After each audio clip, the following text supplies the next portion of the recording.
friends, for today's video mga friends, papakita ko sa inyo yung campground na nirentahan namin in the US, specifically in Montana.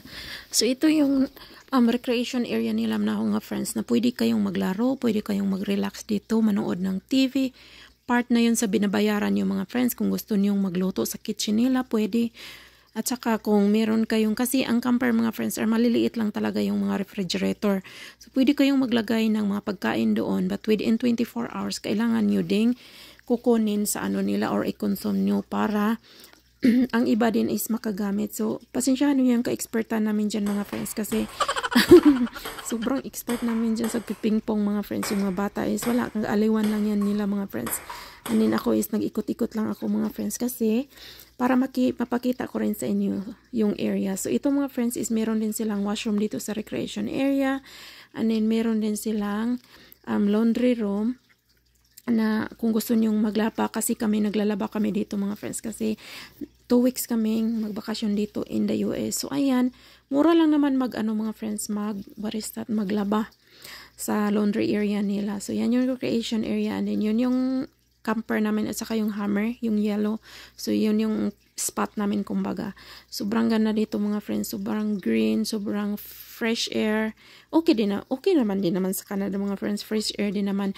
So iba din naman yung kinampingan namin sa US na naman kami, para iba na naman yung experience namin at saka sa mga bata while they're still small mga friends, because once they are in their age na ayaw na nilang sumama sa amin is iba na talaga. So while they can, then dadalhin talaga namin sila sa iba't ibang areas. So in Montana mga friends, ilang beses na kami, mga 4 times na siguro kami nakapunta at saka nag-camping. So in this area mga friends is like water area, water side of Montana.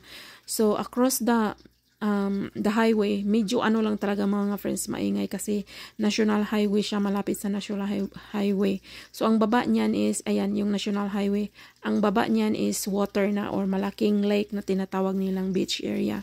Pero tubig lang talaga yan mga friends, pero sobrang laki talaga ng lake. So pwede kayong mag-badminton dyan, pwede din kayong mag-volleyball.